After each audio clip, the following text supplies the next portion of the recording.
امیر اہل سنت سے میرا یہ سوال ہے کہ فی زمانہ مسلمان گناہوں سے نہیں بچ پاتے، تو گناہوں سے بچنے کے لیے کیا کرنا چاہیے ہمیں؟ دراصل یوں سمجھ لو اللہ تعالیٰ بے نیاز ہے، یہ حقیقت ہے۔ دنیا میں کوئی بھی سجدہ کرنے والا نہ ہو اور اس کی خدائی میں کوئی فرق نہیں آئے گا، اس کی کبریائی اور اس کی شان میں کوئی ذرہ برابر بھی فرق نہیں آتا، اور ساری دنیا اگر اس کے آگے جھک جائے تب بھی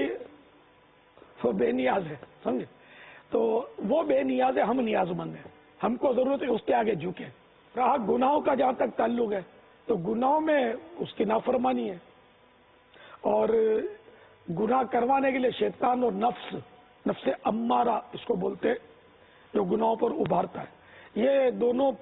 بڑی طاقت کے ساتھ بندے کے پیچھے لگے رہتے ہیں گناہ کروانے پر۔ پھر فی زمانہ اس دور میں پہلے اتنے گناہ نہیں ہوتے تھے، صحابہ کرام کا دور بہت پاکیزہ دور،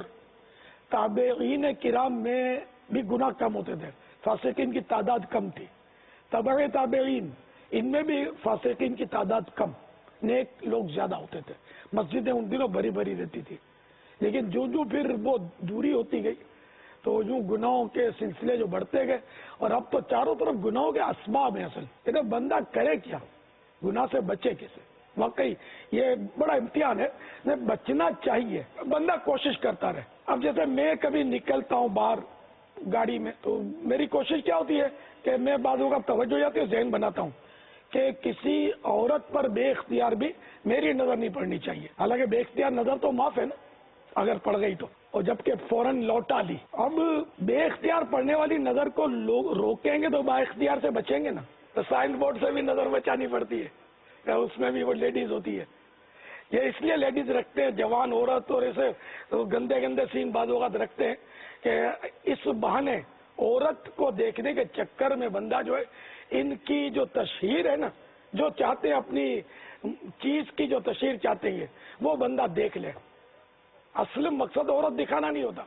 اصل اپنی چیز، لیکن لیبل یہ وہ جوان عورت کا دیتے ہیں۔ کتنی خیانت ہے یہ، کیا اللہ کو جواب دیں گے کہ یعنی دھڑلے کے ساتھ بدنگاہی کی دعوت دیتے چاروں طرف بورڈ لگا کر چند سکے کمانے کے لیے۔ حالانکہ یہ 12 گناہوں کی ہلاکت خیزیوں پر، ان کے عذابات پر نظر رکھیں، ان کے عذاب کا مطالعہ کریں، ان کے عذابات کے بیانات جو ہمارے مبلغین کرتے ہیں ان کو سنیں، کہ وی بھی سنیں، مدنی چینل پر اس طرح کے بیانات تشریف لاتے رہتے ہیں ان کو بھی سنیں۔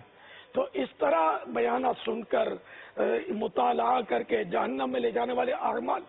یہ ماشاءاللہ بڑی ضخیم کتاب ہے گناہوں کے عذابات پر۔ اس طرح چھوٹے چھوٹے رسالے جو ہیں وہ بھی بڑے مطلب زبردست ہے مکتبۃ المدینہ کے، کہ پڑھ کر بعض اوقات آدمی لرز اٹھتا ہے۔ تو یہ پڑھتے رہیں گے، کرتے رہیں گے تو انشاءاللہ گناہوں سے بچنے کا ذہن ملے گا، اور اسی طرح نیکیاں کرنے کا بھی ذہن ملے گا۔ نیکیوں کے فضائل بھی پڑھیں، عاشقان رسول کی صحبت میں رہیے، بری صحبت میں رہ کر نہیں ہو سکتا۔ ہنسی مذاق والے اور بے نمازی یا شیوڈ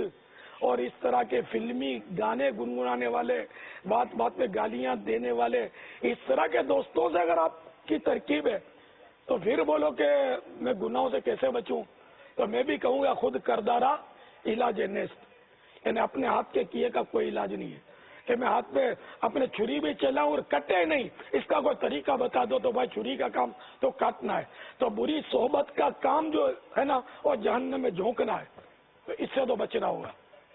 بڑا مشکل ہے۔